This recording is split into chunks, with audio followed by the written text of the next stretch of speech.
चलो, RBI as a controller of money supply, एक बारी जल्दी से समराइज करते हैं। अरे बस सर, अब तो आंख बंद करते हैं तो भी हमें क्वांटिटेटिव मेजर्स ही दिख रहे हैं, बस करो। नहीं बेटा, लास्ट बारी। चलो, RBI as a controller of money supply, quantitative measures, quantitative measures. पहला कौन सा करा? Repo rate. दूसरा कौन सा करा? Bank rate. तीसरा कौन सा करा? Reverse repo rate. चौथा कौन सा करा?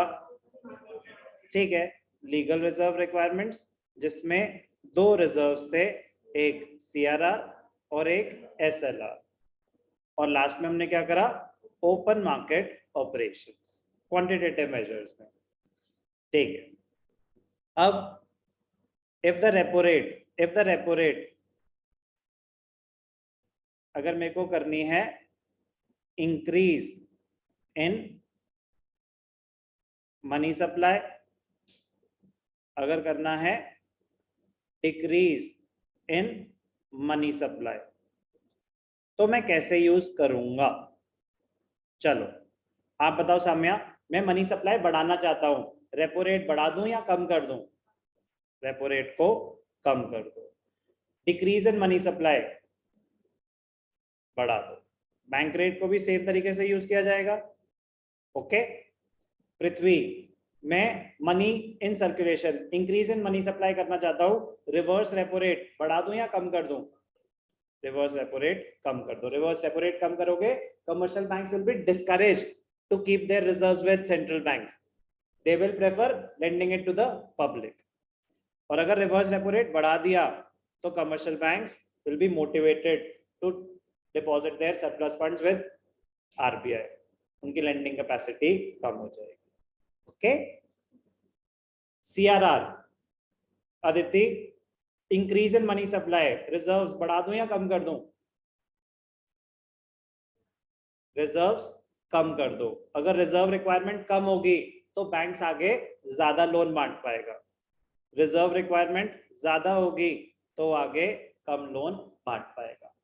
Clear? Open market operation, buying and selling of government securities, अगर इंक्रीज इन मनी सप्लाई करनी है मिताली, तो RBI should sell government securities और परचेज। अगर वो सेल करेंगे तो क्या होगा? वो सिक्योरिटी सेल कर रहे हैं, लोगों से पैसा उनके पास आ गया, तो मनी इन सर्कुलेशन बढ़ गया या कम हो गया? तो बेटा बड़े ध्यान से करना, ओपन मार्केट ऑपरेशन में बिना सोचे समझे दोगे तो आंसर यूजुअली गलत ही निकलेगा, बट 10 सेकंड सोच के दोगे तो आंसर सही निकलेगा। जो भी आंसर बोलते हो उसका सोचा करो कि इम्पैक्ट क्या होगा, तो पता चल जाएगा कि सही है गलत है। इसका फायदा होता है समझ के करने का।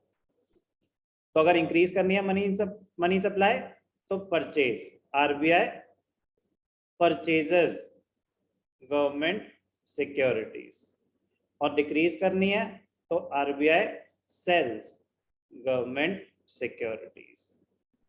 कोई भी डाउट? तो इंपॉर्टेंट है समराइज करना।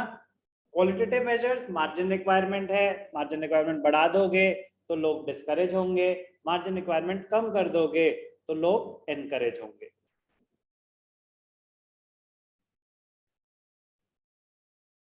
क्वालिटेटिव मेजर्स क्या है?